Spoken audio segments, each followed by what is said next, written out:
फोडाफोडीचं राजकारण सध्या महाराष्ट्रात इतकं रूढ होत चाललेलं आहे की जणू काय पुढचं राजकारण हे फक्त फोडाफोडीचंच असेल असं वाटायला या ठिकाणी आता शंका उरलेली नाही. आपल्यासोबत राष्ट्रवादी काँग्रेस अजित पवार यांच्या पक्षातले माजी विधान परिषदेचे आमदार अमोल मिटकरी आहेत. अमोल मिटकरी आता जरी या ठिकाणी विधान परिषदेत सदस्य नसले तरी तुम्ही या सभागृहात जे वरचं सभागृह म्हटलं जातं, वरिष्ठांचं सभागृह म्हटलं जातं, या सभागृहात तुम्ही काम केलेलं आहे. तुमचा अनुभव कसा होता आणि आजची जी राजकीय घडामोड घडलेली आहे की लगेच विरोधी पक्षाच्या बाकावरून उठून आपण सत्ताधारी पक्षाच्या बाकावरती रातोरात जायचं आणि नुसतं जायचं नाही तर त्या ठिकाणी डेप्युटी स्पीकर पदासाठी फॉर्मसुद्धा भरायचा, काही नियम, काही तरतूद अशा काही गोष्टी आहेत की नाही अस्तित्वात? मी महाराष्ट्र विधान परिषदेच्या वरिष्ठ सभागृहामध्ये 6 वर्ष काम केलं. 6 वर्ष काम करत असताना उत्कृष्ट संसदपटू बघितले. विधिमंडळाचं कामकाज विधान परिषद सभापती कसं चालवतात त्यात रामराजेंपासून नीलमताई प्रभारी होत्या आणि आत्ता राम शिंदे साहेबांपर्यंत बघितलं आणि हे बघताना मला शिकायला मिळालं आणि खरंच मला अभिमान वाटतो की मी त्या सभागृहात राहिलेलो आहे. सभागृहाची एक गरिमा आहे, सभागृहाचं एक पावित्र्य आहे. अनेकदा आम्ही आंदोलनं केली या पायऱ्यांवर तर आम्हालाच ते नंतर त्याच्या वेदना झाल्या की आपण 50 खोकेचं ज्यावेळेस आंदोलन झालं, मारामाऱ्या झाल्या आमदारांमध्ये, मला धक्काबुक्की झाली होती, त्यावेळेस सुद्धा मला वाटलं, म्हणजे आत्मचिंतन केलं की नाही, हे सभागृहाचं पावित्र्य जपल्या गेलं पाहिजे.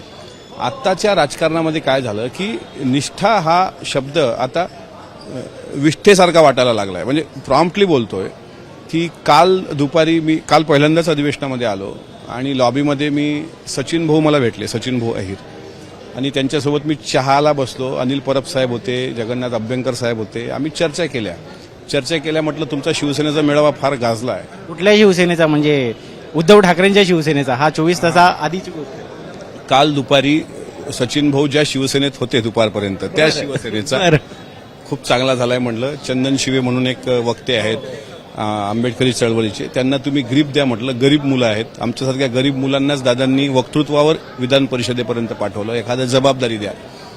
आणि म्हटलं का हो आता सचिन भाऊ, भविष्यात काय केलं पाहिजे आमच्यासारख्यांनी? चळवळीतल्या लोकांना आता काय, अजित दादा गॉडफादर होते, दादा निघून गेल्यावर आमच्या समोरचं सगळं उद्ध्वस्त झालंय, काय केलं पाहिजे? काय नाही म्हणा, आहे तिथेच आपण काम केलं पाहिजे.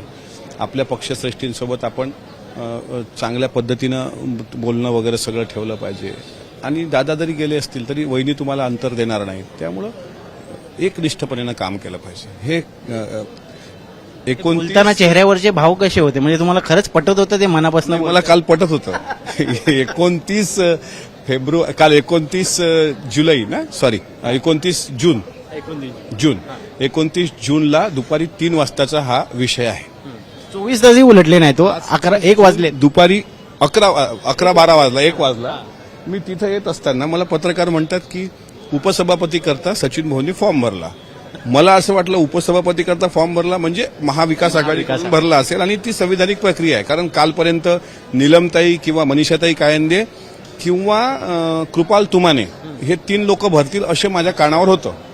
पण मग मला एका पत्रकारांनी फोटोज दाखवला महायुतीच्या नेत्यांसोबत, ते एकदम सचिन, तरी मला शंका नव्हती. पण ज्यावेळेस नितेश राणे हसत खाली आले त्यावेळेस माझा शंका थोडी पक्की झाली आणि आदित्य साहेब धावत तिथपर्यंत गेले. कारण आदित्य साहेबांसोबत 4 तास सचिन भाऊंनी परवाच्या दिवशी प्रवास केलेला पुण्यावरून मुंबईपर्यंत. आता मला प्रश्न पडला की मी खरंच आभासी दुनियेत जगतोय की मला चिमटे काढावेत आता तुम्ही? कालपर्यंत मला तुम्ही सांगितलं, आता म्हणजे कसं करावं? म्हणजे डॉक्टर म्हणजे घोडेस्वाराकडे मी घोडा शिकायला जातोय आणि तेच घोड्यावरून खाली पडलाय. घोडा शिकायचा कसा?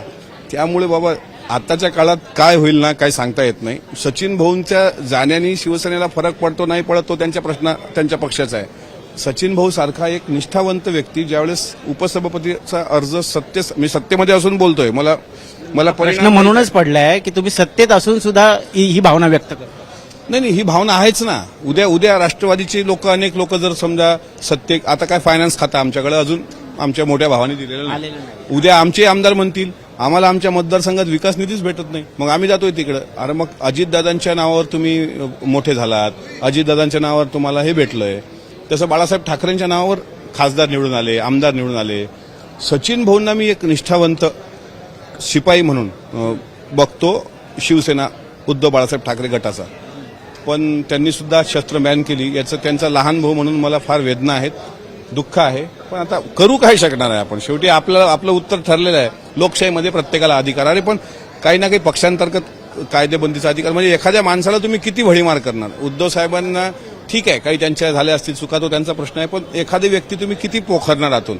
त्यामुळे या गोष्टीच्या मला वेदना झाल्यात. मला एक प्रश्न असा पडलाय की या गोष्टीला आपण आता राजकीय मुत्सद्दीपणा म्हणायचा आणि या गोष्टींची वाहवाही करायची का ही एक राजकीय अपरिहार्यता झालेली आहे, एक पॉलिटिकल कंपल्शन झालेलं आहे की तुम्ही जर आज सत्तेत गेला नाही तर तुम्ही जनतेचा विकास करू शकत नाही आणि अर्थात कोट अन कोट तुम्ही स्वतःचा विकास करू शकत नाही, तुमचं राजकीय अस्तित्व धोक्यात येतं. काय ही परिस्थिती? याचं ज्वलंत उदाहरण माझ्या बाजूला उभे आहेत प्राजक्त तनपुरे साहेब. ते बघा, आज तनपुरे साहेब भारतीय जनता पार्टीकडून विधान परिषदेवर आहेत. ते सुद्धा जयंत पाटील साहेबांचे भाचे आहेत. राजकीय अपरिहार्यता का झाली ही? कारण आता प्रत्येकाला वाटतं की 2029ला आपल्या पक्षाचा मुख्यमंत्री असावा, आपल्या पक्षाच्या नेत्यानं महाराष्ट्राचं नेतृत्व करावं. मलाही वाटतं सुनेत्रा वहिनीसारख्या पहिल्या महिला मुख्यमंत्री महाराष्ट्राला भेटाव्या, समजा ही माझी भावना आहे माझ्या पक्षाची. पण त्याकरता अशा प्रकारे की म्हणजे कालपर्यंत हे 99% डोक्यात होतं का नीलमताई उपसभापती असतील, नीलमताई परत परिषदेवर आल्या. आज फक्त त्या पदाकरता एकदम नॉमिनेशन भरलं जातं. म्हणजे ही राजकीय अपरिहार्यता म्हणता येणार नाही. हे म्हणजे तुमचं साम्राज्यही तुम्हाला वाचवायचं आहे. हे म्हणजे तुम्हाला साम्राज्य वाचवताना तुमचे राजकारण पक्क करायचं आहे आणि तुमच्या अनेक पिढ्या तुम्हाला हळूहळू पुढे काढायच्या आहेत. तसं हे चित्र आहे. कारण आज तुम्ही जर बारकाईनं बघितलं तर नेत्यांच्या सोबत नेत्यांच्या मुलांचे फोटो यायला लागलेत आणि वडिलांच्या वाढदिवसाच्या शुभेच्छा मुलं देताना दिसतात. मला अनेक मंत्र्यांची पोरं, आता आम्हालाही माहित नाही त्यांची नावं, पण मी भिवंडीवरून ठाण्यावरून काल प्रवास केलाय, मोठे मोठे बॅनर लागलेत. काय हा अपवाद तुमच्याही पक्षात नाही आहे ना साहेब? नाहीच ना. मी कुठं म्हणतोय आमचा पक्ष म्हणजे सर्वस्वी आलबेल आहे असंही नाही. मी तुम्हाला आजही सांगतो की आमच्या पक्षात 42 आमदार आहेत. ते टिकून ठेवणंच पक्ष पुढं सगळं पुढं अग्निदिव्य आहे. बरेच लोक वेगवेगळ्या पद्धतीने संपर्कात असतात अनेकांची, कारण त्यांची कामं झाली पाहिजे. सुनेत्रा वहिनी प्रामाणिकपणे काम करतात. पण फायनान्स डिपार्टमेंट दादांकडे होतं म्हणजे सर्व आमदारांवर दादांचा वचक होता. आज फायनान्स डिपार्टमेंटच नाही आहे पक्षाकडे. पक्षाकडे दुय्यम दर्जाची खाती दिलेली आहेत.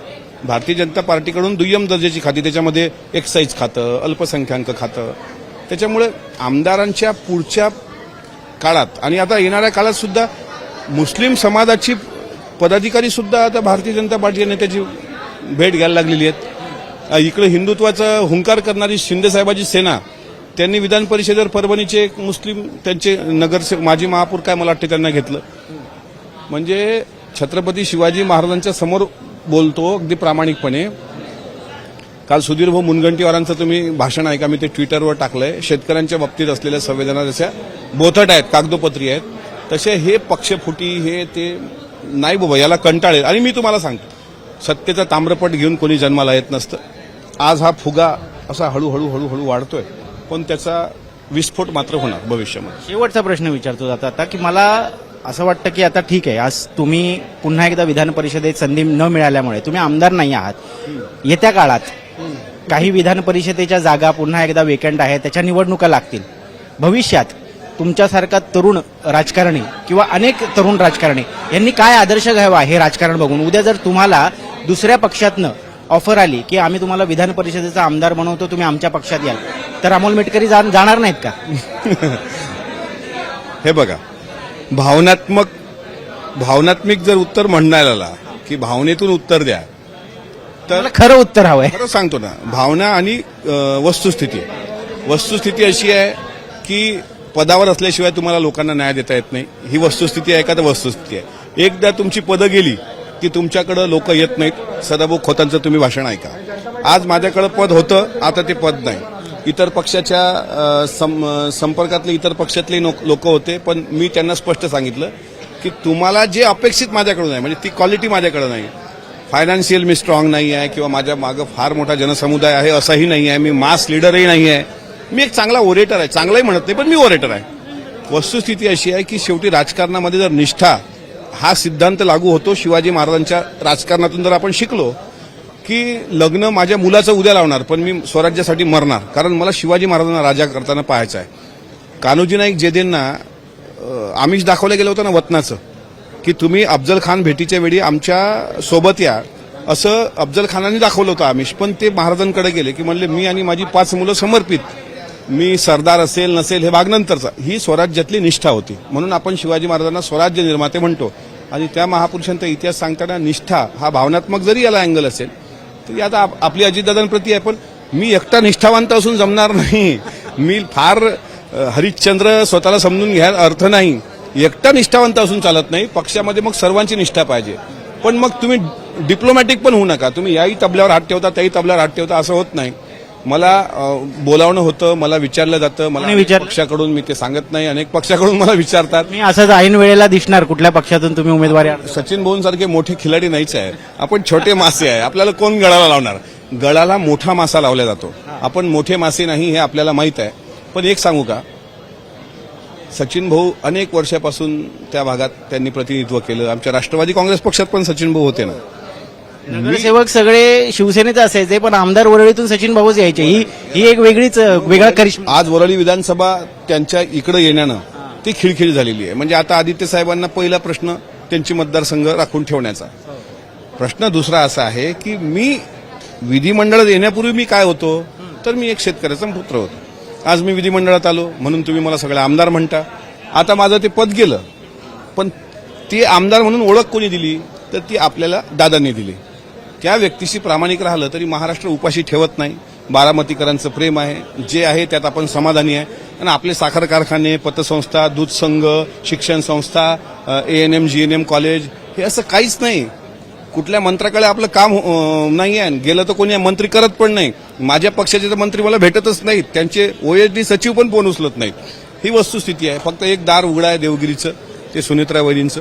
ते दार मात्र मायेचं कायम आहे. आणि मला असं वाटते, माझ्यासाठी तरी, मी अचानक असा निर्णय घेणार तर नाही, आणि मला घ्यायचा असला तर सुनेत्रा वहिनींना विश्वासात घेऊनच मी करेल. असा अचानक नाही करणार. पण मला सचिन भाऊंच्या बाबतीत खरोखर खेद वाटतो.